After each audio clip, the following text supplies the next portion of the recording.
آپ کی مثال ہے، یہ قوموں کی مثال ہے کہ وہ قومیں جو تھیں اللہ نے دیا، اس کے بعد بگاڑ لیا انہوں نے، نکل گئے اس سے۔ ان انسانوں کی ہے کہ ان تک پہنچا سب کچھ لیکن اس سے نکل گئے وہ۔ اب وہ ڈھونڈ رہے ہیں کہ یہ آیت جو ہے یہ کس کو کہا تھا؟ آپ کو تو کہا ہی نہیں، ہم نے تو کہا ہی نہیں، یہ کسی کو کہا تھا، وہ سن لیجیے گا کسی کہا تھا۔ یعنی کیا کیا ہمارے یہاں تفسیریں ہوتی ہیں، کتنی کھلی ہوئی بات قرآن کتنی آسانی سے بتا رہا ہے، کتنا اچھا واضح کر کے ایک مثال دے رہا ہے۔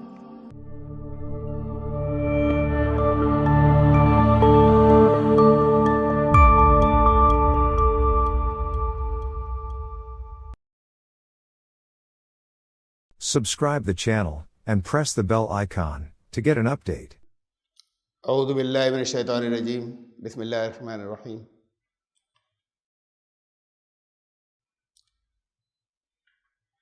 او تقولوا انما اشرک آباؤنا من قبل وکننا ذریۃ من بعدہم افتہلکنا بما فعل المبطلون، یا پھر تم یہ کہنے لگو کہ ہمارے باپ دادا نے ہم سے پہلے شرک کیا تھا، اور وَكُنَّا ذُرِّيَّةً مِّن بَعْدِهِمْ، اور ہم ان کے بعد ان کی نسل میں سے تھے، ان کی اولاد تھے، تو کیا آپ ہمیں اس کے لیے ہلاک کریں گے جو باطل کام کرنے والوں نے، غلط کام کرنے والوں نے جو کچھ کیا پہلے باپ دادوں میں سے، تو ہمیں اس کے لیے ہلاک کریں گے؟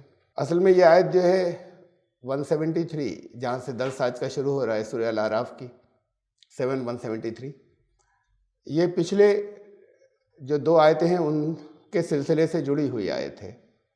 اس کے بعد اکیلے کے بجائے اس کے بعد خاص طور سے سمجھ میں آئے گی، یہ اس سے پہلے کی آیت ہے۔ وَإِذْ أَخَذَ رَبُّكَ مِن بَنِي آدَمَ مِن ظُهُورِهِمْ ذُرِّيَّتَهُمْ وَأَشْهَدَهُمْ عَلَىٰ أَنفُسِهِمْ أَلَسْتُ بِرَبِّكُمْ، جب تمہارے رب نے بنی آدم کی پیٹھوں سے، ان کے پشتوں سے ان کی نسل کو نکالا اور ان کے نفسوں پہ خود انہیں گواہ بنا کر پوچھا کہ الستُ بربکم، کیا میں ہی تمہارا رب نہیں ہوں؟ قالوا بلا شہدنا، تو ان سب نے کہا کہ کیوں نہیں، ہم سب اس کے گواہ ہیں۔ اور یہ اس لیے ہوا کہ ان تقولوا یوم القیامت انا کنا عن ھذا غافلین، کہ قیامت کے دن کہیں تم یہ نہ کہنے لگ جاؤ کہ ہمیں معلوم نہیں ہوا، ہمیں پتہ نہیں چلا، ہم تک پیغام نہیں پہنچا۔ میں نے پچھلی مرتبہ بہت تفصیل سے آئی تھی یہ آیت، اس کا مفہوم بتایا تھا۔ دو مفہوم ہیں، ایک باطنی اور ایک ظاہری، ایک اندرونی اور ایک جو باہر کی دنیا کی، وہ دونوں اس کے اندر چھپے ہوئے ہیں۔ باطنی مفہوم تو یہ ہے کہ جب انسان کو اللہ نے زمین پر بھیجا، پہلے انسان کے ڈی این اے کے اندر ربوبیت، ایک رب ہونا، یہ اس کے اندر رکھ دیا تھا۔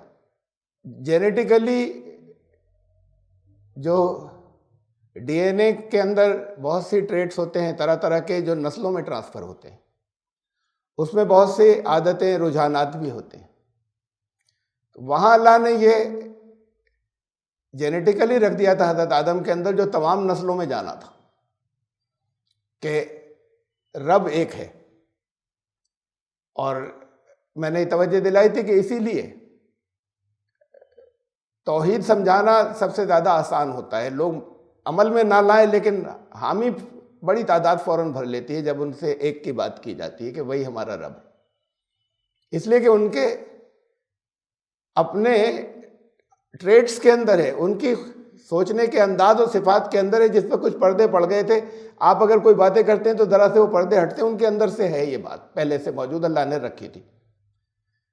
ایک تو یہ بات تھی، اور اسی آیت کے اندر یہ بھی ہے کہ دیکھو تم اکیلے تھے، تنہا تھے کبھی انسان، اور سب سے کمزور تھے، جو طوفان تھے، جو سمندر کی اور دریاؤں کی لہریں تھیں، جو اس وقت کے بھیانک جانور تھے اور جنگل تھے، ان سب کے اندر، ان کے بیچ میں یہ مخلوق انسان سب سے کمزور تھی، کبھی کی مرکھپ گئی ہوتی، ان کا سامنا یہ کرنے کی اس کے اندر قوت نہیں تھی، صلاحیت نہیں تھی۔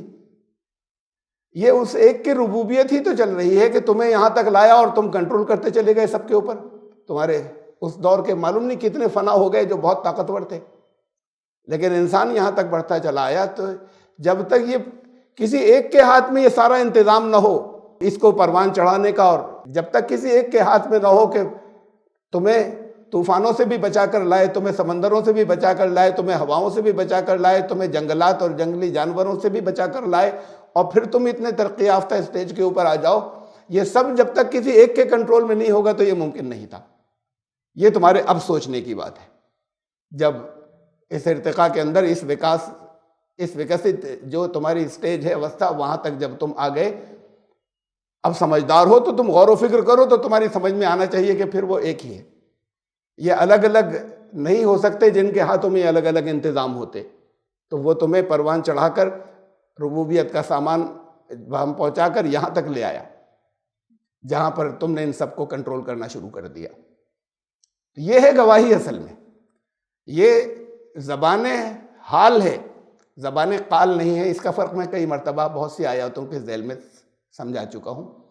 زبان قال اسے کہتے ہیں کہ کسی نے کچھ کہا، دوسرے نے کچھ سنا، اس نے جواب دیا۔ زبان حال اسے کہتے ہیں کہ سچویشن کو لینگویج دے دی جاتی ہے۔ یہ بیوٹی ہوتی ہے کہ لینگویج کی ایک ادبی انداز ہوتا ہے کہ نہ اللہ نے فرمایا ان سے، نہ سب کو نکال کر ان سے کہا مانو، اور سب کہتے کہ ہاں ہم نے مان لیا۔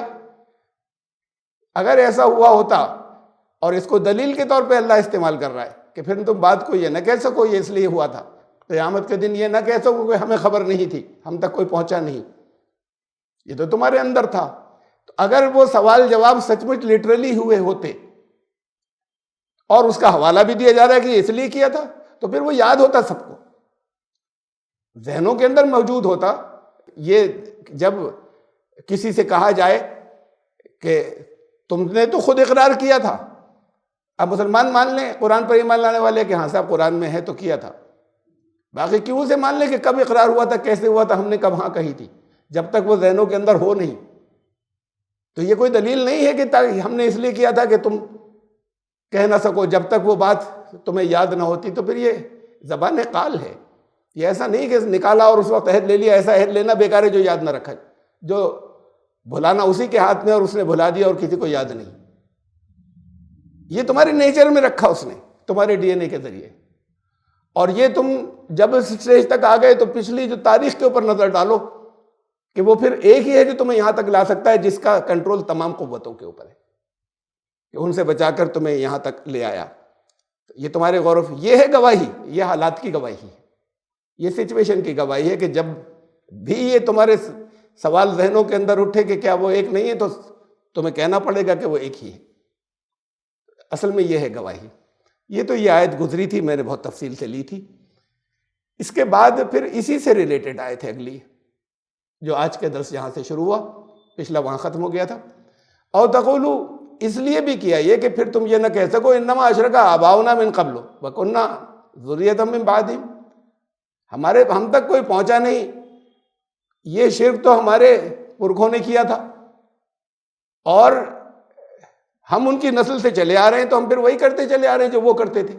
افتہلکنا بما فعل المبطلون، انہوں نے جو کچھ کیا وہ برا کیا یا باطل کیا، غلط کیا، اب ہمیں اس کی سزا ملے گی۔ آپ نے تو ان کے گھر پیدا کر دیا تھا، کوئی اور ہم تک پہنچا نہیں بتانے والا، تو ہم وہی کرتے رہے جو آبا و اجداد سے، جو ہمارے پرکھوں سے چلا آ رہا تھا، ہمارے اسلاف سے چلا آ رہا تھا، ہم وہ کرتے چلے گئے، تو ہمیں اس کی سزا ملے گی کہ ان لوگوں نے غلطی کی تھی۔ تم یہ نہ کہہ سکو، اس لیے کیا یہ سوال تم نہیں اٹھا سکو، یہ تم اعتراض نہ کر سکو۔ کچھ بھی کیا پچھلے لوگوں نے، تمہیں عقل کا استعمال کرنا تھا، تمہیں سوچنا تھا، تمہیں آنکھیں کھلی رکھنی تھی، تمہیں غور کرنا تھا، اور غور کرتے تو اس ایک کے اوپر پہنچ جاتے، اس لیے کہ تمہارے اپنے اندر موجود تھا اور تمہارے باہر کی تاریخ موجود تھی۔ تو اس میں تم یہ نہ کہہ سکو، یہ انتظام ہم نے اس لیے کیا کہ تم یہ نہ کہہ سکو کہ ہمارے پرکھوں نے، ہمارے اسلاف نے، ہمارے آبا و اجداد نے، ہمارے باپ دادوں نے غلط کیا تھا اور ہم تو وہی پھر کرتے چلے آ رہے ہیں، یہی دیکھا تھا ہم نے۔ دیکھیے، آبا و اجداد کی پیروی کی بات بہت اہم بات ہے، اپنی عقلوں کو استعمال کرنے کی ہر جگہ قرآن نے، یعنی تھوڑی دیر کے بعد قرآن کوئی نہ کوئی اشارہ کرتا ہے عقل کے استعمال کرنے کا۔ انداز لوگوں کا یہ ہے، قرآن کہتا ہے، یہ سورہ لقمان کی آیت ہے کہ وَإِذَا قِيلَ لَهُمُ اتَّبِعُوا مَا أَنزَلَ اللَّهُ کہا کیا جاتا ہے؟ ان سے کہا جاتا ہے جو اللہ نے نازل فرمایا ہے اس کے پیچھے چلو، اس کی کرو اتباع۔ یہ بہت واضح طور پر قرآن بار بار اتباع کرنے کی بات کہتا ہے۔ پہلے نمبر کی اتباع یا پیروی یا انوسرن اللہ کے کلام کا جو اللہ نے نازل فرمایا۔ جواب کیا ملتا ہے جب ان سے کہا جاتا ہے کہ اس کی اتباع کرو؟ قالوا بل نتبع ما وجدنا علیہ آباءنا، نہیں ہم تو وہی کریں گے جو ہمارے پاس پیچھے سے چلا رہا ہے، جو ہم اسی کی اتباع کریں گے، ہم اس سے یہ تو کم عقلوں کی بات ہے۔ جیسے بھیڑوں کا ریوڑ چلا جا رہا ہو، بھیڑوں کا گلہ چلا جا رہا ہو، آپ میں سے جنہوں نے دیکھا ہو بھیڑوں کو، زیادہ تر نے دیکھا ہوگا، منہ نیچے کر کر اسپیس ہی نہیں ہوتی ایک دوسرے کے بیچ میں، ایک دوسرے سے لگ کر پیٹوں سے چلی جا رہی ہوتی ہے، منہ نیچے ہوتا ہے، منہ ان کا بالکل ٹانگوں کے اگلی کے ٹانگوں کے بیچ میں ہوتا ہے اور پورا گلہ چلا جا رہا ہوتا ہے، جہاں اگلی جائے وہیں جانا ہے۔ اچھا اگلی گر جائیں آگے کسی پٹ میں، کسی گڑھے میں جو آگے جا رہی تھی، تو سب گریں گی، یہ اس میں نہیں ہے کہ بھئی آگے کی گر گئی اب ہم تو سنبھل کر بچ کر نکلیں، وہ سب اسی کے اندر سب کو جا کر گرنا ہے۔ تو تم میں ان میں کچھ فرق ہے نہیں ہے، ہم تو انہی کے پیچھے چلیں گے جو آگے ہیں، جو پہلے ہیں، جو پہلے گزر گئے، جو ہمارے اسلاف تھے۔ اولو کان الشیطان یدعوہم الی عذاب السعیر، چاہے وہ پچھلی آگے والی بھیڑ جو ہے وہ جانے کے بعد وہ آگ کے گڑھے میں گر رہی ہو، چاہے شیطان ان کو بلا رہا ہو اس گڑھے میں گرنے کے لیے دعوت دے رہا ہو، تب بھی یہ انسانوں کا گلہ بھی ایسے ہی چلے گا کیا کہ تم یہ کہہ دو کہ ہم تو وہی کریں گے جو ہماری پرمپراؤں میں چلا رہا ہے، پرکھوں سے، اسلاف سے۔ قرآن یہ سورہ بقرہ یہ آخر کا حصہ دراصل یہ پوری آیت اسی کنٹیکسٹ کے اندر ہے۔ اولو کان آباہم، وہی بات اس میں کہی جو پچھلی آیت کے اندر تھی۔ اس کے بعد کہا کہ چاہے ان کے باپ دادا لا یعقلون شیئا، عقل بالکل استعمال نہیں کرتے ہو، تو عقل نہیں استعمال کریں گے تباہی میں جائیں گے، تم بھی نہیں کرو گے اس لیے کہ وہ کرتے تھے تو تم بھی تباہی میں جاؤ گے۔ ولا یہتدون، وہ صحیح راستے پر نہ ہو، عقل کا استعمال نہیں کرتے ہو، تب بھی تم یہی کرو گے۔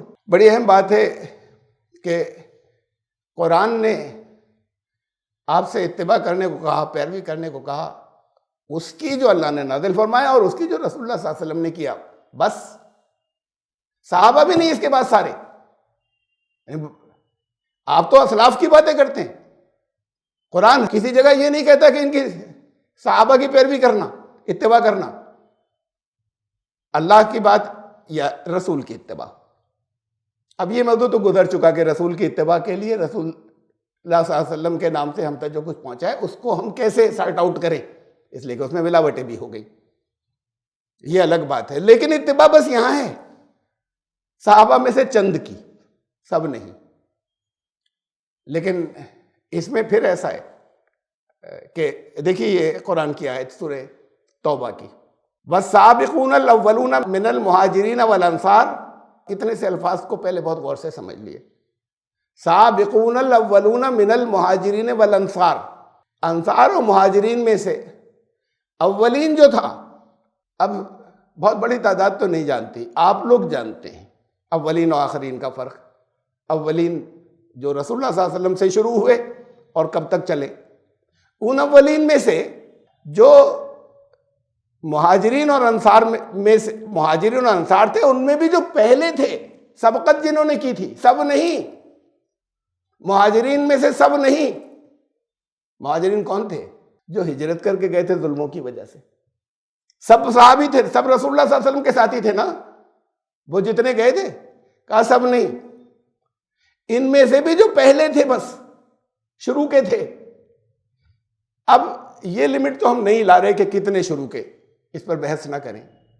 یہاں یہ نہیں چلے گا کہ صرف حضرت علی اور صرف حضرت زید اور صرف یہ ہو گئے اولین، صرف حضرت علی اور صرف حضرت زید اور صرف حضرت ابوبکر کا نام ڈراپ کر دیا جائے وہاں سے، خالی ان کے نام رکھے جائیں، اور آپ کے حضرت خدیجہ، رسول اللہ صلی اللہ علیہ وسلم غار حرا سے تشریف لائے، سب سے پہلی بات حضرت خدیجہ سے ہوئی، فوراً کھٹ سے تسلیم کر لیا، بغیر کوئی کسی تفصیل کے انہوں نے فوراً مان لیا۔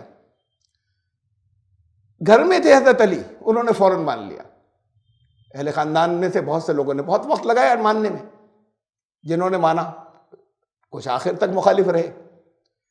حضرت زید غلام تھے، گھر میں تھے، تو ان تک سب سے پہلے پہنچی، حضرت ابوبکر نے جیسے ہی سنا کھٹ سے مان لیا، سوچنے کا وقفہ نہیں لیا کہ آدھے گھنٹے سوچ کر بتاؤں گا۔ تو یہ سابقون الاولون میں وہ شامل ہوں۔ اور پھر صرف یہی نہیں ہوں گے، اس کے تو 13 سال کے بعد پھر ہجرت کر کے گئے، یہ تو مہاجرین تھے، انصار میں سے بھی شروع کے جو لوگ تھے، لیکن شروع کے جنہوں نے سبقت کی تھی کتنے، میں اس بحث میں ابھی نہیں پڑھ رہا کہ کتنوں کو ہم کہنے کٹ آف لائن کیا بنا لیں، لیکن اتنی بات ضرور ہے کہ کریمی لیئر ہے۔ قرآن کہتا ہے جو پہلے آئے بعد میں آنے والوں کا درجہ ان کے برابر نہیں ہو سکتا، چاہے ان کے جتنے کارنامے ہوں، کتنی ہی قربانیاں ہوں، یہ قرآن نے کئی مقامات کے اوپر کہا ہے۔ تو قرآن کہہ رہا ہے کہ وہ اولین میں سے جو مہاجرین اور انصار تھے، ہجرت کرنے والے بھی اور جو مدینے پہنچنے کے بعد انہیں سپورٹ کرنے والے، ان میں کی کریمی لیئر، ان کے جو شروع کے تھے سابقون، سب نہیں تو سارے صحابہ بھی نہیں، یہ ہیں جن کے بارے میں کہا کہ اور ان کی اتباع کرنے والے۔ تو اتباع اگر ہوگی تو والذین اتبعوہم بإحسان، یہاں پھر ایک شرط بھی آ گئی اتباع کی، پیروی کی، جنہوں نے ان کی اتباع کی جو شروع والے تھے، اور پھر ایک شرط بھی ہے ساتھ میں، بے احسان، احسان کے ساتھ کی، ایسے کی جو متوازن تھا، جو عدل کے ساتھ کی، ان کی اتباع، چیزیں ان کے پاس سے آنے میں بعض چیزیں ان کے فہم میں غلطیاں ہو سکتی ہیں اجتہادی، احسان کے ساتھ اتباع، آنکھیں بند کر کے ہر چیز کی نہیں، یہ شرط بھی ساتھ میں ہے، جہاں حسن اور توازن ہو جن چیزوں کے اندر، اس کی اتباع کی، اس کے ساتھ اتباع کی، اتباع بھی سوچ سمجھ کر کی ہے، آنکھیں کھلی رکھ کر شروع کی، کریمی لیئر کی، ان کی بھی آنکھیں بند کر کے نہیں۔ رضی اللہ عنہم ورضوا عنہ، یہ ہیں وہ جن سے اللہ راضی ہوا، وہ اللہ سے راضی تھے۔ وعد لہم جنات تجری تحتہا الانہار، یہ وہ ہیں جن کے لیے طے ہیں پہلے سے جنتیں جن کے تحت نہریں جاری ہیں، خالدین فیہا ابدا، جو وہاں ہمیشہ رہیں گے، ذالک الفوز العظیم، اور یہ ہے بہت بڑی کامیابی۔ تو کس کی اتباع؟ اللہ نے جو نازل فرمایا، اللہ کے رسول کی، اللہ کے رسول کے صحابہ میں سے سب نہیں، وہ جو بالکل شروع کے تھے، جو سب سے پہلے والے تھے، مہاجرین میں سے بھی اور انصار میں سے بھی، ان کی بھی آنکھیں بند کر کے نہیں، کوئی اجتہادی غلطی ہو سکتی ہے، احسان کے ساتھ میں، جس میں حسن ہو، جس میں توازن ہو، جس میں عقل کھلی ہو، غور و فکر کے ساتھ میں، ایسے ان کی اتباع، ان کے پیچھے چلنا، یہ قرآن کہتا ہے واضح طور پر۔ اب بات یہ کہ ہمارے یہاں آپ کو ہمیں کیا بتایا جاتا ہے، بہت مشہور ہے، اصحابی کالنجوم، میرے صحابہ ستاروں کے مانند ہیں، کسی ایک کی بھی اگر پیروی کر لی تو بیڑا پار، تمہیں ہدایت مل جائے گی، کسی ایک کی بھی۔ اور صحابی کی ڈیفینیشن کیا ہے، کب کس نے مقرر کی تھی، میں پتہ نہیں لگا سکا کہ صحابی کی ڈیفینیشن کس نے، رسول اللہ صلی اللہ علیہ وسلم نے تو یہ نہیں بتائی تھی۔ میرے اصحاب، یہ الفاظ تو آئے ہیں، لیکن کون، یہ صحابی کون ہے؟ جس کہا جاتا ہے کہ جس نے ایمان کی حالت میں کسی ایک مرتبہ بھی رسول اللہ صلی اللہ علیہ وسلم کی زیارت کی ہو، دیکھا ہو، ملاقات کی ہو یا دیکھا ہو، وہ سب صحابی ہیں۔ ان میں سے کسی ایک کی بھی اگر تم پیروی کرو گے تو ہدایت پا جاؤ گے، صحیح راستے پر نکل جاؤ گے۔ بہت مشہور ہے، خوب بیان کی جاتی ہے یہ روایت، جو ہے یہ گڑھی ہوئی ہے۔ یہاں پر جب ہمیں کوئی چیز رسول اللہ صلی اللہ علیہ وسلم کی طرف سے ملے تو وہاں ہمیں غور کرنا ہے کہ اس کی پوزیشن کیا ہے، اس کے الفاظ پر غور کرنا ہے، قرآن کے کس لیے، اس میں سے کیا چیزیں برآمد ہو رہی ہیں، کیا ہیرے ہیں، رسول اللہ صلی اللہ علیہ وسلم کے سے ہم تک جو بات پہنچے اس پر غور کرنا ہے، وہی الفاظ پہ غور کیجئے، بہت سی چیزیں وہیں سے ثابت ہو جائیں گی کہ اس کے اندر تو کنٹراڈکشن ہے، نہیں یہ بالکل ٹھیک ہے، اور ہماری عقل کامن سینس کے بھی مطابق ہے، جو چیزیں ثابت شدہ ہیں اس کے مطابق ہے، قرآن کے مطابق ہے، وہ صحیح ہے۔ سب سے پہلی چیز، صحابی کون؟ صحابی وہ جس نے صحبت پائی، رسول اللہ صلی اللہ علیہ وسلم کی صحبت پائی، دور سے دیکھنا تو الگ رہا، ان کے ساتھ ایک دو دفعہ ملا ہو، ایک دو دفعہ ملنے والے کو صحبت یافتہ نہیں کہتے۔ ارے آپ اپنی زبان میں بولتے ہیں نا اصحاب، آپ کے اصحاب، میرے اصحاب کیا وہ کہلائیں گے جنہوں نے ایک دفعہ ریلوے پلیٹ فارم پہ مجھے دور سے دیکھا؟ میرے اصحاب صحبت یافتہ کیا وہ کہلائیں گے جو 3-4 دفعہ مجھ سے مل کر کہیں چلے گئے کوئی سوال پوچھ کر؟ وہ جو رہتے ہیں اکثر ساتھ میں، جو اکثر جنہوں نے کافی وقت گزارا، اصحاب تو وہ ہوں گے، صحبت یافتہ تو وہ ہوں گے، صحابی وہ ہوں گے۔ یہ کس نے ڈیفینیشن چلائی ہے، کس نے تعریف کب مقرر کی ہے، پتہ اس کا پتہ ہی نہیں چلتا۔ اب صحابی سب یہ بتا رہے ہیں کہ وہ ہے جس نے بھی ایمان کی حالت میں ایک دفعہ دیکھا تھا، وہ سب ان میں سے کسی ایک کے پیچھے چلو، وہ تو ستارے ہیں، ستاروں کی طرح ہیں۔ یہ جھوٹی روایت ہے، جھوٹی میں الگ سے ایسے ہی نہیں کہہ رہا. آپ اس کی تحقیق، آج کل تو جو کچھ بھی نہیں جانتا اس کا سبجیکٹ ہی نہیں ہے، وہ سبجیکٹ پہ کتاب لکھ دیتا ہے. یہاں سے نکالا، وہاں سے نکالا، وہاں سے نکالا، موٹی سی کتاب لکھ سکتا ہے. اس کا سبجیکٹ ہی نہیں تھا، وہ جانتا ہی نہیں تھا کچھ. تو اتنی چیزیں مل جاتی ہیں، نکال کر دیکھیے اس کی اس روایت کی تحقیق. بڑی تعداد کہتی ہے جھوٹی ہے. اس میں انہوں نے، میں یہاں پر اس تفصیل میں نہیں جا رہا، یہ کوئی ریسرچ کی کلاس نہیں ہے، کہ وہ نام دیے ہیں درمیان میں کہ جو جھوٹے تھے، جو گڑھتے تھے، وہ اس کے درمیان میں راوی ہیں سلسلے میں کڑیوں میں. بعض نے یہ کہا، یوں سمجھ لیے 50-50. بعض نے یہ کہا محققین نے کہ ضعیف ہے. آدھوں نے کہا ضعیف، آدھوں نے کہا جھوٹی. کسی ایک نے صحیح نہیں کہا، کسی ایک نے بھی. وہ ساری دنیا میں پھیلائی جاتی ہے رسول اللہ صلی اللہ علیہ وسلم کے نام سے. اس کے ساتھ کہ پھر صحابی کی ڈیفینیشن بھی بڑی عجیب و غریب کر دی گئی اس کے ساتھ. تو پھر کہاں سے ہدایت ہو جائے گی؟ اس میں دیکھیے ایک پھر اس کی دلیلیں جو لاتے ہیں نا، میں نے اس کی جو تحقیق پڑھی، حوالہ دیتے ہیں، اس کا آپ کے سامنے آ چکی ہے، وراثت والی آیت، کہ جس کا وراثت والی آیت کے اللہ نے سب کے حصے مقرر کر دیے ہیں. لا وصیت لوارث، اب وارث جو قرآن میں آ گیا اس کے لیے وصیت نہیں کی جا سکتی. بہت تفصیل سے گزری اس پر تحقیق، بہت تفصیل سے، میں نہیں لا رہا. آخری بات اس میں یہ تھی، وہ یاد دلا رہا ہوں. مثلا امام شافعی کا قول کہ انہوں نے کہا کہ اس کا کوئی پتہ نہیں، اس کے حدیث ہونے کا کوئی پتہ نہیں چلتا. لیکن ہر دور میں یہ اتنی مشہور رہی ہے کہ اسے صحیح مان لیا گیا ہے. اور پھر یہ ہمارے یہاں ہمارے فقہا کا مسئلہ ہے باقاعدہ. میں نے اس میں دکھایا تھا اس وقت کے، اس دور کے، یہاں کے ہندوستان کے بڑے یا سب سے بڑے فقیہ جو ہیں، میں نے ان کی تحریر جو ہے ڈسپلے کی تھی. انہوں نے کہا کہ چونکہ ہر دور میں لوگ اس کو کہتے رہے ہیں، اس لیے ایسی چیز کو ہم لوگ صحیح مانتے ہیں. یعنی کہ کوئی غلط بات مشہور ہو جائے، پھر سب لوگوں میں چل پڑے، تو پھر وہ صحیح کا درجہ لے گی اور صحیح مانی جائے گی. دین تو ایسے ہی بدلے گا. تو دین بدلنا ہو گیا کہ صحیح غلط کا اوریجنل معیار نہیں. یہ ہر دور میں بہت سے لوگ کہہ رہے ہیں.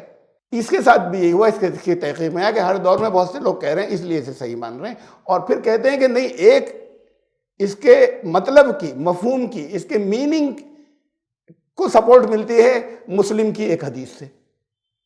وہ مسلم کی حدیث بھی دیکھیے جس سے اسے سپورٹ ملتی ہے کہ بھئی بات صحیح ہے، چاہے ان الفاظ میں نہیں آئے ہو، تو مسلم کی حدیث سے اسے سپورٹ ملتی ہے، تائید ہوتی ہے. وہ مسلم کی حدیث بھی دیکھیے. ستارے آسمان کی حفاظت اور باقی رہنے کا مینز اور ذریعہ ہیں، سبب ہیں. جب یہ ستارے ختم ہو جائیں گے تو آسمان کے ساتھ وہ واقعات پیش آئیں گے جن کا آسمان کے ساتھ وعدہ کیا گیا. یعنی آسمان پھٹ جائے گا، تتر وہ ختم ہو جائے گا، چتڑے ہو جائیں گے، اس کے اندر رکھنے ہو جائیں گے. پھر سن لیجئے، ستارے آسمان کی حفاظت کا ذریعہ ہیں. جب یہ ستارے ختم ہو جائیں گے تو آسمان کے ساتھ وہ واقعات پیش آئیں گے جن کا اس سے وعدہ کیا گیا ہے. اور میں اپنے صحابہ کی حفاظت اور امن کا سبب ہوں، ذریعہ ہوں. میری وجہ سے میرے صحابہ کی حفاظت اور امن میں ہے. جب میں رخصت ہو جاؤں گا تو میرے صحابہ کے ساتھ وہ باتیں پیش آئیں گی جن کا ان سے وعدہ کیا گیا ہے. یعنی پھر ان کے اندر بہت انتشار یا آزمائشیں یا جو کچھ بھی ہوگا جب میں رخصت ہو جاؤں گا. اور میرے صحابہ میری امت کی حفاظت کے امن کا سبب ہیں. جب وہ دنیا سے چلے جائیں گے تو میری امت کے ساتھ وہ باتیں پیش آئیں گی جن کا ان سے وعدہ کیا گیا ہے. ابھی سمجھ میں آپ کا نہیں آیا ہوگا اس کے اندر جو میں اشارہ کرنا چاہ رہا ہوں. شروع سے دراصل ایک بار اور، ستارے آسمان کی حفاظت کا ذریعہ ہیں، مینز ہیں. جب ستارے ختم ہو جائیں گے آسمان تباہ ہو جائے گا. اگلا، میں اپنے صحابہ کی حفاظت اور امن کا ذریعہ ہوں، سبب ہوں. جب میں رخصت ہو جاؤں گا، اوپر والی سے اگر مثال دے رہے ہیں تو کہتے ہیں جب صحابہ رخصت ہو جائیں گے تو نعوذ باللہ پھر تو میرے پر اخچے اڑ جائیں گے. استغفر اللہ. دونوں باتوں کو دیکھیے نا، آسمان اور ستارے. صحابہ، اس میں مثال میں صحابہ کون ہیں اور حضور کون ہیں؟ حضور آسمان، صحابہ ستارے. جب ستارے ختم ہو جائیں گے آسمان کے پرخچے اڑ جائیں گے، رخنے پیدا ہو جائیں گے، پروٹیکشنز ختم ہو جائیں گے. اور جب پھر آگے میرے صحابہ ستارے، جب میں رخصت ہو جاؤں گا تو صحابہ کے ساتھ آزمائشیں آئیں گی، بہت پریشانیوں میں پھنس جائیں گے. تو یہ دونوں تو باتیں الٹی ہیں. آسمان خود، ستارے صحابہ. تو پھر کہتے ہیں جب صحابہ، اس سے تو میچ وہ کرتی ہے بات کہ صحابہ رخصت ہو جائیں گے تو میرا کیا ہوگا؟ کہ جب میں رخصت ہو جاؤں گا تو صحابہ آزمائش میں پڑ جائیں گے، مصیبتوں میں پڑ جائیں گے. ایسے ہی اگر یہ آسمان والی لاتے تو یہ ہوتا ہے جب آسمان ختم ہو جائے گا تو ستارے ختم ہو جائیں گے. تو یہ تو بات یہیں سے غلط ہے. کبھی الفاظ پہ بھی تو غور کریں، آنکھیں بند کر کے لینے کے بجائے کہ ہمیں صحیح حدیث کے نام پر کیا مل رہا ہے، اس میں اس کے متن میں، اس کے ٹیکسٹ میں کتنا تضاد ہے، کتنی غلط بات ہے اس کے اندر. رسول اللہ صلی اللہ علیہ وسلم نے ایسی غلط مثال دے ہی نہیں سکتے تھے. مثلا فرض کیجئے کسی سے راوی سے کہنے میں الٹا ہو گیا، مان لیجئے ہو جاتا ہے جس نے بیان کیا، تو اب اس میں ستارے کسے مانیں گے؟ ستارے تو صحابہ ہی کو مانیں گے، آسمان و ستاروں میں. اور بعد والی بات، جب میں رخصت ہو جاؤں گا تو صحابہ کا حال برا ہو جائے گا، یہ تو ٹھیک ہے. تو پھر اب ادھر چلیے، کیا کہنا چاہیے تھا؟ جب ستارے ختم ہو جائیں گے تو آسمان ختم ہو جائے گا. تو بات الٹی ہے. تو یہ رسول اللہ صلی اللہ علیہ وسلم یہ مثال لا ہی نہیں سکتے. تو یہ کم فہمی کی مثال ہے، یہ ایک دوسرے سے ٹکرانے والی بات ہے اس کے اندر. تو جس روایت کے اندر، جس کے ٹیکسٹ میں، اس کے متن میں، اس کے الفاظ میں ہی ایک دوسرے کے ساتھ میں اتنا کنٹرڈکشن ہوتا تضاد ہے، اسے صحیح کیسے مانیں؟ صرف اس لیے مان لیں کہ وہ فلاں کتاب میں ہے. اس کی بنیاد پر پھر وہ جس کی کوئی سر پیر نہیں، جس میں جھوٹے راوی بھی کہتے ہیں، اس کی بنیاد پر اسے صحیح مان لو. میرے سارے صحابہ ستاروں کے مانندے، کسی ایک کی بھی پیروی کرو گے تو بیڑا پار. اور صحابی ہم بتا رہے ہیں کون ہے؟ صحابی وہ ہے جس نے ایک دفعہ بھی دور سے کہیں دیکھا کسی نے ایمان کی حالت میں. تو بات کہاں سے کہاں جائے گی؟ یہ قرآن کہتا ہے کہ وَكَذَلِكَ نُفَصِّلُ الْآيَاتِ، وہی سلسلہ چل رہا ہے، نمبر 173، 173 اور 174. وَكَذَلِكَ نُفَصِّلُ الْآيَاتِ وَلَعَلَّهُمْ يَرْجِعُونَ. ایسے ہم اپنی آیتوں کو الگ الگ کر کے سارٹ آؤٹ کر دیتے ہیں. لعلہم یرجعون، تاکہ لوٹ آئیں، واپس آئیں، میرے پاس واپس آ جائیں. لیکن تب جب سوچیں گے، غور و فکر کریں گے، تب اس کے راستے کے اوپر. یہ جو کہا کہ حدیث، وہ جو روایت تھی جس میں کہا تھا ہدایت پا جائیں گے، ہدایت پا جانے کا مطلب اس کے پاس لوٹ آئے. تو اس کے پاس تو لوٹ آئیں گے تب ہدایت، وہی اسی کو ہدایت کہتے ہیں. لعلہم یرجعون، شاید وہ لوٹ آئیں. ہم نے بڑا کلیئر کر کے سب چیزوں کو جدا کر کر کے رکھ دیا. اب خود غور کر لو. جو غور نہیں کرو گے، کہا آباء و اجداد، یہ اس سے جڑی بھی آیت ہے. تمہارے اسلاف، تمہارے پرکھے اگر غلط کرتے رہے، نقصان کا کرتے رہے، تم بھی وہی کرو گے. یہ کیا دلیل ہوئی کہ ہم تو انہی کا سنیں گے؟ دیکھو کہیں نقصان کی طرف تو نہیں جا رہے، آ جائے گا سمجھ میں. وَاتْلُ عَلَيْهِمْ نَبَأَ الَّذِي آتَيْنَاهُ آيَاتِنَا فَانسَلَخَ مِنْهَا فَأَتْبَعَهُ الشَّيْطَانُ فَكَانَ مِنَ الْغَاوِينَ. پھر ایک آیت ایسی آگئی جس کے لیے میں 6-7-8 منٹ لوں گا، جو میں ابن کثیر سے لایا ہوں اس کی تفسیر. اور انہیں اس شخص کا حال تلاوت کرو ان کے اوپر. ایسے آدمی کا حال بتاؤ جسے ہم نے اپنی آیات دی تھی اور پھر وہ ان سے نکل گیا ان آیتوں سے. پہلے ایمان والا تھا، اس پہ یقین کرتا تھا، اور پھر ان کو چھوڑ کے ان میں سے نکل بھاگا. پھر اس کے پیچھے شیطان لگا تو وہ دھوکہ کھانے اور تباہ ہو جانے والوں میں سے ہو گیا. یہ الفاظ آیت ہے. یہ کسی ایک آدمی کا بیان نہیں ہے. اس شخص کا حال سناؤ، یہ تو مثال ہے بھائی. جب آپ کسی ایک آدمی کا بیان لے لیں گے تو پھر یہ ساری باتیں اس سے متعلق ہو جائیں گی، آپ سے کوئی تعلق نہیں. ایسے آدمی کا حال بتاؤ جس کے ان کو سناؤ. یہ مثال دی گئی ہے، یہ قوموں کی مثال ہے، یہ انڈیویجولز کی انفراد. آپ کی مثال ہے، یہ قوموں کی مثال ہے کہ وہ قومیں جو تھیں اللہ نے دیا، اس کے بعد بگاڑ لیا انہوں نے، نکل گئے اس سے. ان انسانوں کی ہے کہ ان تک پہنچا سب کچھ لیکن اس سے نکل گئے وہ. اب وہ ڈھونڈ رہے ہیں کہ یہ آیت جو ہے یہ کس کو کہا تھا. آپ کو تو کہا ہی نہیں، ہم نے تو کہا ہی نہیں. یہ کسی کو کہا تھا، وہ سن لیجیے گا کسے کہا تھا. یعنی کیا کیا ہمارے یہاں تفسیریں ہوتی ہیں، کتنی کھلی ہوئی بات قرآن کتنی آسانی سے بتا رہا ہے، کتنا اچھا واضح کر کے ایک مثال دے رہا ہے. مروی ہے یعنی روایت ہے، اردو میں ہے. میں تھوڑا سا آسان کرتا رہوں گا، مشکل لفظ آئے گا تو. اس کے ابن کثیر کا اردو ترجمے میں سے میں یہ پرنٹ آؤٹ لایا ہوں اس آیت کی تفسیر کا. جس کا واقعہ ان آیتوں میں بیان ہو رہا ہے، اس کا نام بلعم بن باعورہ ہے۔ یہ بھی کہا گیا کہ اس کا نام، اب 3 نام آ رہے ہیں، اس کا نام زفی بن راہب تھا، اور یہ بھی کہا گیا کہ بلقا کا ایک شخص تھا، جو نام آتے ہیں مختلف اور روایات میں امیہ بن ابی صلت بھی آتا ہے، عامر بن نعمان راہب بھی آتا ہے۔ یہ بھی کہا جاتا ہے کہ یہ بلقا کا ایک شخص تھا جو اسم اعظم جانتا تھا، اور جبارین کے ساتھ ہی بیت المقدس میں رہا کرتا تھا۔ جبارین کون؟ قرآن میں ہے نا، اور آپ کے سامنے تو بہت آیا ہے کہ جب بنی اسرائیل کو لے کر چلے حضرت موسیٰ علیہ السلام، اب انہوں نے کہا کہ ہم یہ تو کھاتے کھاتے اکتا گئے، تو کہا جاؤ اسرائیل کی اسٹیٹ تمہارے لیے لکھ دی۔ تو انہوں نے کہا وہاں تو بڑے جبارین ہیں، یہ ہے جبارین لفظ، وہاں کے رہنے والے جن سے ان کو لڑ کر داخل ہونا تھا وہاں۔ تو ایک کہا کہ یہ بھی کہا گیا کہ جبارین کے ساتھ ہی بیت المقدس میں رہا کرتا تھا، یعنی وہی بڑے تگڑے تگڑے جو لوگ تھے۔ یہ بھی کہا گیا کہ یہ یمنی شخص تھا جس نے کلام اللہ کو ترک کر دیا تھا۔ یہ شخص بنی اسرائیل کے علماء میں سے تھا، اس کی دعا مقبول ہو جایا کرتی تھی۔ بنی اسرائیل سختیوں کے وقت اسے آگے کر دیتے تھے کہ اللہ اس کی دعا قبول کر لے گا۔ اسے حضرت موسیٰ علیہ السلام نے مدین کے بادشاہ کی طرف اللہ کے دین کی دعوت دینے کے لیے بھیجا۔ حضرت موسیٰ علیہ السلام نے اپنا اس کو بنا کر بھیجا کہ جاؤ، دائی بنا کر بھیجا کہ جاؤ مدین کے لوگوں کی طرف جاؤ۔ اس عقل مند بادشاہ نے اسے مکر و فریب سے اپنا کر لیا۔ وہاں کا جو شاہ تھا اس نے توڑ لیا ان کو، حضرت موسیٰ کے ایمبیسڈر کو، اس کے نام کئی گاؤں کر دیا اور بہت کچھ انعام و اکرام دیا۔ یہ بد نصیب حضرت موسیٰ کے دین کو چھوڑ کر ان کے مذہب میں جا ملا۔ اور یہ بھی کہا گیا ہے کہ اس کا نام بلعام تھا، وہی جو اوپر آیا ہے، وہاں بلعم تھا، بلعام بن باعورہ۔ اسے اگلی شریعتوں کا علم تھا، لیکن یہ ان سے فائدہ نہیں اٹھا سکا۔ خود حضور صلی اللہ علیہ وسلم کے زمانے کو بھی اس نے پایا، پچھلی شریعتوں کا علم تھا، اب یہ کوئی اور شخص رہا ہوگا۔ پھر آپ کی آیات کھلی نشانیاں دیکھیں، آپ کی معجزے اپنی آنکھوں سے دیکھ لیے۔ ہزارہ کو دین حق میں داخل ہوتے دیکھا، لیکن مشرکین کے میل جول، ان میں امتیاز، ان میں دوستی اور وہاں کی سرداری کی ہوس نے اسے اسلام اور قبول حق سے روک دیا۔ اسی نے بدری کافروں کے ماتم میں مرثیے کہے، لعنت اللہ کی لعنت۔ بعض حدیثوں میں یہ ہے کہ اس کی زبان تو، اب لفظ حدیثیں چل رہی ہیں جو اب یہ ابن کی تفسیر میں، کہ بعض حدیثوں میں یہ ہے کہ اس کی زبان تو ایمان لا چکی تھی لیکن دل مومن نہیں ہوا تھا۔ کہتے ہیں کہ ایک شخص سے اللہ نے وعدہ کیا تھا کہ اس کی دعائیں جو بھی کرے گا، جو بھی یہ دعا کرے گا وہ قبول ہوگی۔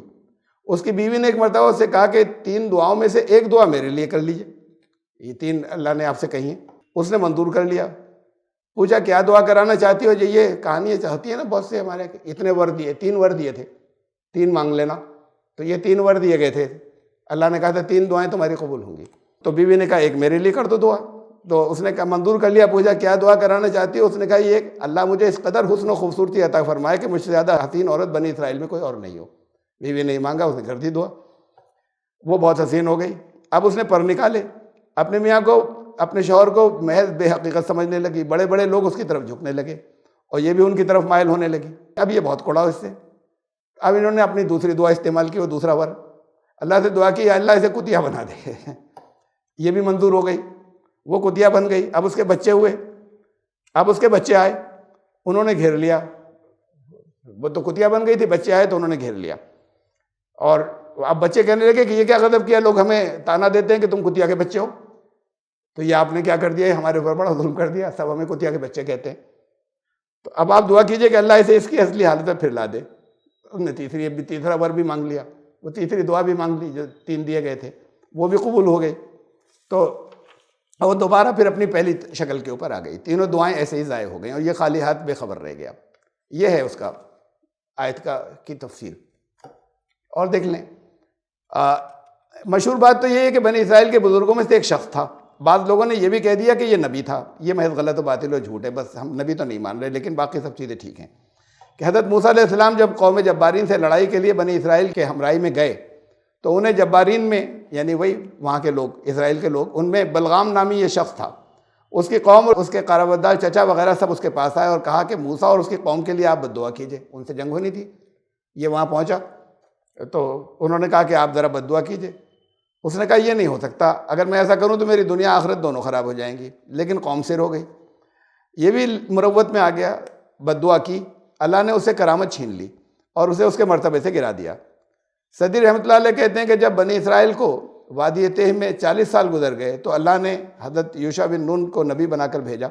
انہوں نے فرمایا مجھے حکم ہوا ہے کہ میں تمہیں لے کر جاؤں اور ان سے جبارین سے جہاد کروں. یہ آمادہ ہو گئے، یعنی فلسطین کے لوگوں سے بیعت کر لی. انہی میں بلعام نامی وہ شخص تھا جو بڑا عالم تھا، اس میں اعظم جانتا تھا. یہ بنصیب کافر ہو گیا، وہ قوم جبارین میں جا کر مل گیا ان میں، وہاں کے لوگوں جو پہلے سے تھے وہاں. ان سے کہا تم نہیں گھبراؤ، جب بنی اسرائیل کا لشکر آئے گا، یعنی حضرت موسیٰ کے ساتھ تھے بنی اسرائیل، جب ان کا لشکر آئے گا تو میں ان پہ بد دعا کر دوں گا اور وہ فوراً ہلاک ہو جائے گا. اس کے پاس دنیاوی ٹھاٹ باٹ تھے، لیکن عورتوں کی عظمت کی وجہ سے یہ ان سے نہیں ملتا تھا، بلکہ ایک گدھی پال رکھی تھی. اسی بدقسمت کا ذکر اس آیت میں ہے. شیطان اس پہ غالب آ گیا، اسے اپنے پھندے میں پھانس لیا، یا جو وہ کہتا تھا یہ کرتا تھا، آخر ہلاک ہو گیا. کہتے ہیں کہ اس بلعام سے لوگوں نے درخواست کی کہ آپ حضرت موسیٰ اور بنی اسرائیل کے حق میں بد دعا کیجئے. اس نے کہا اچھا میں اللہ سے حکم لے لوں. اب ڈائریکٹ اس کی بات چیت رہتی تھی اللہ سے. تو اس نے، نبی تو نہیں تھا لیکن اس نے کہا، جب اس نے اللہ سے مناجات کی تو اسے معلوم ہوا کہ بنی اسرائیل مسلمان ہیں اور ان میں اللہ کے نبی موجود ہیں. اس نے سب سے کہا مجھے بد دعا کرنے سے روک دیا گیا ہے. انہوں نے بہت سارے تحفے تحفے جمع کر کے اسے دیے، اس نے سب رکھ لیے، اب وہ کیا نہیں. پھر دوبارہ درخواست کی کہ ہمیں ان سے بہت خوف ہے، آپ ضرور ان پہ بد دعا کیجیے. سب بڑے بڑے بہادر تھے جن سے یہ ڈرتے تھے، وہ سب ڈر ڈر کے ان کی حالت بری تھی، وہ کہتے تھے بجائے لڑائی کی تیاری کرنے کے یہ بد دعا کروا رہے تھے. اس نے جواب دیا کہ جب تک میں اللہ سے اجازت نہیں لے لوں میں ہرگز نہیں کروں گا. پھر اس نے اللہ سے دوبارہ دعا کی بہت، لیکن اسے کچھ معلوم نہیں ہو سکا. اس نے یہی جواب دیا. تو انہوں نے کہا دیکھو اگر منائی مقصود ہوتا تو آپ کو روک دیا جاتا جیسا کہ پہلے روک دیا گیا. اس کی بھی سمجھ میں آ گیا. کہا کہ دیکھو پتہ نہیں چلا نا تمہیں، کچھ منع ہوتا تو تمہیں کلیئر ہو جاتا، اس کا مطلب منع نہیں ہے. اس نے بد دعا شروع کی. اللہ کی شان بد دعا ان پر ہونے کے بجائے زبان سے اپنی قوم کے لیے کہ بد دعا نکالتا تھا. اپنی قوم کی فتح کی دعا مانگنا چاہتا تو بنی اسرائیل کی فتح اور نصرت کی دعا جاگ نکلتی. یعنی یہ بہت ضروری تھا. اگر منہ سے بد دعا نکل جاتی تو اللہ کو ماننی پڑ جاتی، تو اس کی زبان بدل دی کہ یہ، وہ تو دعائیں کرتا تھا اور نکلتی تھی منہ سے بد دعا، تو اس کی زبان بدل دی. ورنہ جیسے یہاں شراپ ہوتے ہیں نا، کوئی دے دیتا ہے، بڑے بڑے رشی اور دیوتا، تو اب یہ ہوتا ہے اسے کوئی کاٹ نہیں سکتا، اور رستے نکالتے ہیں، لیکن وہ جو دے دیا ایک بار ور دے دیا اسے نہیں کاٹ سکتا. وہ ایک دفعہ اس نے، تو ایسے ہی ہے کہ وہ اللہ ایک پاور دے چکا کہ اس کی تو قبول ہوگی. تو اب اللہ کو یہ ترکیبیں لگانی پڑی کہ اس کی زبان سے نکلے ہی نہیں بد دعا. ان کے لیے بد دعا نہیں نکلے، دعا بن کر نکلے، ورنہ اگر نکل جاتی تو اللہ کو ماننی پڑ جاتی. اس نے کہا سنو اگر سچ میری زبان سے ان کے لیے بد دعا نکلی بھی تو قبول نہیں ہوگی. سنو اب میں تمہیں ایک ترکیب بتاتا ہوں، اگر تم اس میں کامیاب ہو گئے تو سمجھ لو کہ بنی اسرائیل برباد ہو جائیں گے. تم اپنی جوان لڑکیوں کو بناؤ سنگار کر کے ان کے لشکروں میں بھیجو اور انہیں ہدایت کرا دو کہ کوئی ان کی طرف جھکے تو یہ انکار نہیں کریں.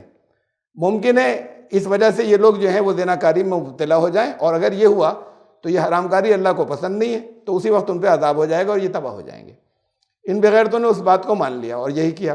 خود بادشاہ کی بڑی حسین و جمیل لڑکی بنٹھن کے نکلی، اسے ہدایت کر دی گئی کہ سوائے حضرت موسیٰ کے اور کسی کو اپنا نفس نہ سونپے. یہ عورتیں جب بنی اسرائیل کے لشکر میں پہنچی تو عام لوگ بے قابو ہو گئے، حرام کاری سے بچ نہیں سکے. شہزادی بنی اسرائیل کے ایک سردار کے پاس پہنچی. اس سردار نے اس لڑکی پہ ڈورے ڈائے، لیکن لڑکی نے انکار کیا. اس نے بتایا کہ میں تو فلاں فلاں ہوں، اپنے باپ سے بلعام سے پوچھوایا. اس نے اجازت دے دی. یہ خبیث اپنا منہ کالا کر رہا تھا. حضرت ہارون کی اولاد میں سے کسی صاحب نے دیکھ لیا اور اپنے نیزے سے ان دونوں کو پرو دیا. اور ایک جگہ میں بیچ کا تمام چھوڑ کر، اس میں پھر طاعون آیا، عذاب آیا ان کے اوپر اللہ کا، 70,000 لوگ ہلاک ہو گئے. اور وہ بلعام اپنی گدھی پہ سوار ہو کے چلا، وہ ایک ٹیلے پہ چڑھ کے رک گئی. اب بلعام اسے مارتا پیٹتا لیکن وہ قدم نہیں اٹھاتی. آخر گدھی نے ان کی طرف دیکھا اور کہا مجھے کیوں مار رہا ہے؟ سامنے دیکھ کون ہے؟ اس نے دیکھا تو شیطان کھڑا تھا. یہ اتر پڑا اور سجدے میں گر گیا. الغرض ایمان سے خالی ہو گیا. اس کا نام تو بلعام تھا، یا بلعام بن باہورہ تھا، یا یہ تھا، یا یہ تھا، یہ تھا. اور یہ اس طرح کی چیزیں جو ہیں وہ پھر اور بہت سی میں نے پھر چھوڑ دی. ملتی جلتی باتیں ہیں جو نیچے تک سب جا رہی ہیں. اس سے فرمایا کہ اس کے آگے آ رہی آیت، فرمایا کہ اس کی مثال کتے کی سی ہے. وہ کہ یہ قرآن میں آ رہی آیت، اس کی مثال کتے کی سی ہے، کالی ہے تو ہانپتا ہے، دھتکارا جائے تو ہانپتا رہتا ہے. یا تو اس مثال سے یہ مطلب ہے کہ بلعام کی زبان نیچے کو لٹک پڑی تھی اور جو پھر اندر کو ہی نہیں ہو پائی، کتے کی طرح ہانپتا رہتا تھا اور زبان باہر لٹکائے رہتا تھا. یہ ہے اس آیت کی تفسیر. وَاتْلُ عَلَيْهِمْ نَبَأَ الَّذِي آتَيْنَاهُ آيَاتِنَا فَانْسَلَخَ مِنْهَا. تم ایسے شخص کے حال بتاؤ، انہیں کوئی بھی ہو سکتا ہے، کوئی قوم ہو سکتی ہے، ہر دور کے لوگ ہو سکتے ہیں. ایک مثال دی جا رہی ہے کہ ہماری آیات گئیں اس کے پاس اور پھر وہ ان آیتوں سے نکل گیا، شیطان کی اتباع کرنے لگا. اسے تاریخ میں ڈھونڈنے کے بعد وہ اتنا بدکردار تھا، ایسا تھا، ویسا تھا، بات ختم، ہم سے تو متعلق ہی نہیں. فاتبعہ شیطان کی اتباع فکان من الغاوین، اور وہ تباہ ہو جانے والوں میں سے ہو گیا.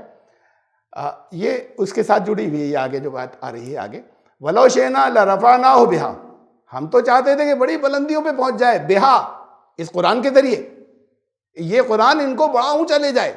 ہماری خواہش تو یہ، ہمارے جو وہ تھی وہ تو یہ تھی، ہم یہ چاہتے تھے. وَلَكِنَّهُ أَخْلَدَ إِلَى الْأَرْضِ، یہ زمین کی پستیاں، زمین کی گہرائیاں، زمین سے چپک گیا، اٹھنا ہی نہیں چاہا اس نے قرآن کو چھوڑا. قرآن کے ذریعے اس کو بہت اونچا اٹھانا چاہتے تھے، اسے چھوڑا تو یہ زمین میں چپک گیا. وَاتَّبَعَ هَوَاهُ، یعنی زمین کی چیزیں اسے اچھی لگنے لگیں، یہاں کے جو عیش آرام تھے بس وہی ٹھیک لگنے لگے، وہ آسمان کی رفتوں بلندیوں میں جانا نہیں چاہا. وَاتَّبَعَ هَوَاهُ، اور اپنی جو لو ڈیزائرز، خواہشات، وہ ایسی خواہش بری چیز نہیں ہے، خواہش سے تو ترقی ہوتی ہے. کوئی خواہش ہوتی ہے اس کے بعد انسان پورا کرتا ہے. خواہش ہو کہ آپ جو ہے وہ تمام دنیا کو صحیح طریقے سے دین پہنچا دیں، یہ بھی اور دنیا کی بہت سی اور ترقیاں جتنی ہیں وہ خواہشات سے تو ہوئی ہیں، تو خواہش بری چیز نہیں ہے. لو ڈیزائرز، ان چیزوں کی ڈیزائر کرنا، ان چیزوں کی خواہش کرنا جو تمہیں اور تباہی کی طرف لے جائیں گی، تمہیں نقصان پہنچائیں گی اور تم اونچائیوں سے گر جاؤ گے، اسے کہتے ہیں ہوا. وَاتَّبَعَ هَوَاهُ، اور وہ ہوا کی اتباع کرنے لگا، ان کے پیچھے چلنے لگا. فَمَثَلُهُ كَمَثَلِ الْكَلْبِ، تو ان کی مثال، یہ مثال ہی چل رہی ہے اوپر سے. دیکھیے بتائے اس کی مثال کتے کی طرح کی ہے. ان تعمل علیہ یلہس، اگر اس پر سختی کی جائے، دوڑایا جائے، بھگایا جائے، بوجھ ڈالا جائے، یعنی اس کو یہ چیزیں کرائی جائیں جو اس کے لیے سٹریس ہو. یلہس تو ہانپتا ہے اور زبان نکالتا ہے، اس میں لہس میں دونوں چیزیں آتی ہیں، ہانپنا اور زبان نکالنا. اور تترکہ یلہس، چھوڑ دیجئے اپنے حال پر، مت سختی کیجئے، مت دوڑائے بھگائے، تب بھی بیٹھا زبان نکال کے ہانپتا ہے. کتے کی کیا برائی ہے بھائی، جو قرآن نے مثال دے دی. اللہ نے پیدا کیا نا، کتا برا کیسے ہو گیا؟ اس نے اللہ نے پیدا کیا، اور جو چیزیں اس کے اندر وہ اپنی مرضی سے، ایسا نہیں کہ زبان نکالے رہتا ہے اور زبان زال ٹپکاتا رہتا ہے، یا زبان بھاگتے میں بھی نکالتا ہے اور ایسے بھی نکالتا ہے. یہ دیکھیے، تو یہ اللہ نے پیدا کیا کہ اس میں اس کی کیا برائی ہے؟ ایک بڑی بری چیز سے جیسے ایسا لگ رہا ہوگا، لگتا ہے لوگوں کو کہ مثال دے رہا ہے، اور پھر اپنی تفسیروں میں لاتے ہیں کتا یہ کرتا ہے، کتا یہ کرتا ہے، کتا کیا کیا سونگتا ہے، اور پھر دیکھو کتنا ایسا ہوتا ہے، برا ہوتا ہے، اور لالچی بھی بہت ہوتا ہے. قرآن نے جن جانوروں کی مثال دی، اللہ نے پیدا کیا انہیں. گدھے کی مثال دی کہ یہ دیکھو گدھے کی آواز بس لاسٹ ہے، اس سے تیز آواز مت نکالنا. ساری آوازوں میں سب سے کراہیت کی آواز، یعنی جو جس اسٹیج پر جا کر رک جاؤ، کراہیت کا مطلب یہ، وہ گدھے کی ہے. اس کے جتنے ڈیسیبلز ہیں، اس ڈیسیبل سے زیادہ آواز مت نکالنا. یہ بڑے بڑے لاؤڈ اسپیکر چاروں طرف مت لگانا. تو قرآن نے اس بات کو کہا. گدھے کو برا نہیں کہا، گدھا اگر زور سے بولتا ہے وہ تو اللہ نے رکھا ہے اس کے اندر. تم مت ہو جاؤ ایسا، تم اتنی تیز نکالو گے تو نقصان ہے یا برا ہے. وہ گدھا برا نہیں ہے. گدھے سے ایک مثال دی کہ گدھا جو یہ کرتا ہے وہ تم مت کرنا. وہ تو اللہ نے ایک معیار کے لیے رکھا اسے. اب اس کی ایک آواز ایسی رکھی ہے. مثالیں دی بندر سور کی، بندر سور کی طرح ہو گئے. ابھی قریب میں گزرا ہے تو آپ میں سے بہت سے لوگوں کو معلوم ہوگا، نہ بندر برا نہ سور برا. یہ تو جیسا اللہ نے پیدا کیا ویسا ہیں، اور اللہ کی طرف سے ان کی برائی نہیں ہو سکتی کہ دیکھو بندر سور کی طرح ہو گئے یہ لوگ. انسان کو اپنے مقام سے جانور کے مقام پر نہیں آنا تھا. وہ تو اپنے مقام پر ہیں، جیسے بھی ہیں، جیسا پیدا کیا برے نہیں ہیں. انسان ویسا بنے تو برا ہے، اس لیے کہ وہ اپنے اونچے مقام سے گر گیا. یہ جو سوشل اینیمل کہتے ہیں نا، مین از اے سوشل اینیمل، ایک سماجی جانور ہی ہے. انسان بھی ذرا ترقی زیادہ کر گیا ہے تو سوشل اینیمل تو ہے، لیکن اس سے اوپر بھی کچھ اور ہے، خالی اینیمل نہیں ہے. اینیمل کی، جانوروں کی چیزیں جو انسان کو رکھی گئی ہیں، بھوک لگتی ہے، اپنی ضروریات کو پوری کرتا ہے، ان سب سے کچھ اور اوپر ہے. اور ان سے اوپر اگر نہیں اٹھے تو پھر وہ جانور ہی رہ جائے گا، جو اس کو وحی کے ذریعے مرتبہ دیا گیا ہے، تو پھر وہ جانور ہی رہ جائے گا. بڑے انٹیلیجنٹ ہوتا ہے کتا، واقعی ہوتا ہے انٹیلیجنٹ، لیکن اس کو یہ نہیں سکھا سکتے آپ کے 2x2 کیا ہوتا ہے. جانوروں کو ارے کیلکولیشن تو کیا گنتی نہیں آتی، بچوں کو بھول جاتے ہیں اپنے. یہ تو یا ہے کہ بچہ ہے کوئی بہت فیوریٹ ہے تو نظر آنا چاہیے، چیخے گا. لیکن اگر اس میں سے ایک بچہ غائب کر دیں تو اس کو یہ احساس نہیں ہوتا کہ کم ہو گیا، گن نہیں سکتے، وہ کاؤنٹنگ نہیں آتی. کاؤنٹنگ ہی نہیں آتی تو اس سے آگے کیا؟ انسان کو تو بہت کچھ دیا گیا جو یہاں نہیں آتا. بہت کوشش کر کے پڑھا دیجئے، لکھ نہیں سکتا. رائٹنگ صرف انسان کرتا ہے. زبان ایک الگ سے ایجاد کی، بہت سے لوگوں نے الگ الگ ایجاد کی، وہ اپنی زبان سے کمیونیکیٹ کر لیتے ہوں گے، لکھ نہیں سکتے. چاہے جتنے انٹیلیجنٹ ہو، بہت بہت انٹیلیجنٹ جانور ہیں، لیکن وہ اس ساری انٹیلیجنس کے ساتھ ان کی یہ کیپیسٹی اللہ نے نہیں ان کو دی. جانوروں کو بہت سی وہ چیزیں جو آپ کو نقصان پہنچا دیتی ہیں، جو آپ کو بری لگتی ہیں، وہ اللہ نے ان کے اندر رکھی، وہ برے نہیں ہیں. تم ان کے لیول پر مت آ جاؤ، تم اس بندر و سور کے لیول پر مت آ جاؤ. بندر سور کا اصل مطلب میں نے بتایا تھا، اسے میں نہیں دہرا رہا ہوں کہ کیوں بندر و سور کا نام لیا گیا تھا. اب ہم یہاں پھر ادھر آ رہے ہیں کتے کی. کتا لالچ کی وجہ سے نہیں نکالتا زبان، خوب ایسی مشہور ہے. دیکھو لالچی، اور یہ تفسیروں میں ایسی چل رہا ہے. اور لالچی سے علاوہ، ارے بھائی یہی تو کہتا ہے زبان نکالے، ہانپ بھی رہا ہے، دوڑاؤ تب بھی، ایک طرف چھوڑ دو تب بھی. اس کے آگے وہ سونگنے اونگنے کی کہاں سے باتیں آ گئی؟ سب لے کے چلیں تفسیر میں. دیکھو کتا کیا کیا گپلے کرتا ہے، کتنا گڑبڑ ہے، کتنا برا ہے. زبان جو نکالتا ہے وہ اس کی بیولوجیکل ضرورت ہے، کسی لالچ میں نہیں نکالتا. کتا لالچی نہیں ہوتا. ہاں کسی نے دیا تو وفادار ہے، لالچی نہیں ہے. تو یہ لالچ میں نہیں نکالتا، اس کی بیولوجیکل نیڈ ہے. یہ جو آپ کا پسینہ نکلتا ہے نا، یہ پسینہ نکلنا باڈی میں سے ضروری ہے، جسم میں سے.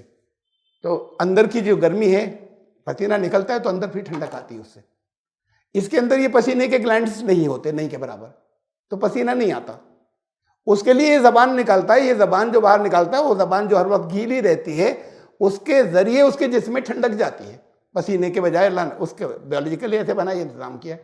اس میں کوئی لالچ والچ کی وجہ نہیں کہ زبان نکالے ہوئے.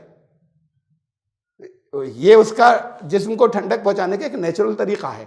تو دوڑ بھاگ کر رہا ہے تب بھی نکالے گا زبان، اور اس کے ساتھ میں وہ ریسپریشن، سانس کے ذریعے وہ اندر جائے نمی. اور جب وہ بیٹھا ہوا ہے تب بھی کر رہا ہے. جسے کہا ہانپنا اور زبان نکالنا، یہ دو باتیں آئیں اس ایک لفظ میں، لحظ کے اندر. یہ مثال دی. کتا کرتا ہے، اس کی ضرورت ہے. تمہاری مثال کتے جیسے. تم انسان ہونے کے بعد انسان اگر وہی کرے جو وہ کرتا ہے، انسان اگر ویسی آواز نکالے جیسے گدھا نکالتا ہے، کہا نہیں غلط ہے. انسان اگر ویسے ہی ہو جائے جو بندر اور سور، کہا نہیں غلط ہے. تم مقام سے اپنے گر رہے ہو، یہ جانوروں کے مقام پر آ گئے. ایسے ہی انسان اگر زبان نکالے رہے تو اسے کہا جاتا ہے کہ غلط ہے، یہ لالچ ہے، لالچی ہوگا. یہ دنیا کے اوپر اپنے جو ہے رال ٹپکا رہا ہے. تو یہ رال ٹپکانا اور نکالنا انسان کے لیے غلط ہے. یہ کتے کی طرح جو مثال دیتے ہیں کہ کتا تو ٹھیک ہے اپنی جگہ، لیکن اس کی طرح تم نہ کرو، تم ایسے نہ ہو جاؤ. اس کے بعد پھر آگے کہا کہ ذالک مثل القوم الذین کذبوا بآیاتنا. یہ مثال ان کی دی ہے جو اپنی خواہشات، لو ڈیزائرز کے پیچھے چلنے لگتے ہیں. یہ مثال ان لوگوں کی دی ہے جو ہماری آیات کو جھٹلاتے ہیں. ہماری آیات کو جھٹلایا تو پھر اونچا مقام جو تھا وہ ختم ہو گیا. اسی قرآن کے ذریعے پہنچتے وہ زمینی جو خواہشات کے اندر پھنس گئے، اس لالچ کے اندر. یہ مثال جو ہے یہ ان لوگوں کی ہے. کذبوا بآیاتنا، کفروا بآیاتنا بھی نہیں کہا، جنہوں نے ہماری آیات کا کفر کیا، یہ نہیں کہا، جھٹلایا. قرآن شریف کے اندر ایک ہی آیت کے اندر بہت سی آیات جہاں والذین کفروا وکذبوا بآیاتنا، جنہوں نے کفر کیا ہماری آیات کے ساتھ اور جھٹلایا. تو یہ دو الگ الگ چیزیں. کفر وہ لوگ کرتے ہیں جو ڈینائی کر دیں کہ نہیں ہم اسے نہیں مانتے، تمہاری بات کو نہیں سنتے، نہیں مانتے، نہیں مانیں گے. یہ کذبوا بآیاتنا پورے قرآن شریف میں جن لوگوں کے لیے آیا وہ یہ ہے کہ جنہوں نے کہا ہم مانتے ہیں اور پھر جھٹلاتے ہیں اپنے عمل سے.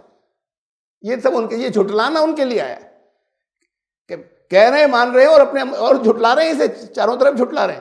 لوگ دیکھ کر اسے سمجھ رہے ہیں کہ اسلام یہ ہے. تو ہر جگہ پر کذبوا جو آیا ہے، جھٹلانا، یہ ان کے لیے آیا ہے جو ماننے کا دعویٰ کرتے ہیں. یہ ان لوگوں کی مثال ہے جنہوں نے ہماری آیات کو جھٹلایا. ان کو دیا گیا تھا کہ اس کے ذریعے اللہ نے اپنا رہنمائی دی تھی اپنے کلام کے ذریعے کہ اس کے ذریعے بڑی اونچی بلندیوں پر پہنچ جائیں. فقصص القصص، جو چاروں طرف ہو رہا ہے بتاؤ نا انہیں کہ کیسے کیسے تباہ ہو رہے ہیں. پچھلی ہسٹری سے نکال کر بتاؤ. ہم نے جو مثالیں دیں وہ بتاؤ، یہ چیزیں سناؤ انہیں. لعلہم یتفکرون، یہ ضروری ہے، شاید دوبارہ غور و فکر کرنے لگ جائیں. یہ غور و فکر نہیں کرنے سے ہوگا، شاید پھر غور و فکر کرنے لگ جائیں. ہر تھوڑی دیر کے بعد آتا ہے غور و فکر کریں، دیکھیں، عقل سے کام لیں. اور اس کے بعد کہا سا مثل القوم الذین کذبوا بآیاتنا وانفسهم كانوا یظلمون. اور یہ اس سے زیادہ بری مثال، یہ تو ابھی بتائی ان لوگوں کی مثال دے رہے تھے، کہا نہیں یہ اور برے. بھئی کتا تو اپنے انسٹنکٹ سے، اپنے پیدائش سے، اپنی جو اس کو دی گئی ہے اس سے مجبور ہے. تم مجبور نہیں تھے، پھر تم اس لیول پر آ رہے ہو. مجبور نہیں تھے، تم بہت اونچے جا سکتے تھے، پھر تم یہ ان چیزوں کے اندر پھنس رہے ہو. تو یہ وہ مثال کافی نہیں ہے، اس سے زیادہ برے. سا مثل القوم الذین کذبوا بآیاتنا، ہماری آیات کو جو جھٹلاتے ہیں، بلندیوں پر نہیں پہنچتے، اس کے ذریعے زمین سے چپک جاتے ہیں. ان کی مثال، ان لوگوں کی مثال اس سے زیادہ بری ہے جو ابھی آئی ہے. وَأَنفُسَهُمْ كَانُوا يَظْلِمُونَ، یہ تو خود اپنے اوپر ہی ظلم کر ڈالتے ہیں. ان کے اوپر قرآن نے جگہ جگہ کہ اللہ ظلم نہیں کرتا، یہ خود اپنے اوپر کر ڈالتے ہیں. تو اس لیے کہ اللہ نے تو ہدایت کا سامان رکھا اور یہ اسے لے کر نہیں چلتے. وہ اس نے اسی لیے پیدا کیا، وہ زبردستی اٹھا کر نہیں تمہیں کسی راستے کے اوپر ڈال دے گا. ہم آیت نمبر 177 تک پہنچے. انشاءاللہ زندگی رہی تو 178 سے پھر دوبارہ آئندہ مرتبہ، آئندہ تھرسڈے شام کو صبح. سبحان اللہ و بحمدہ.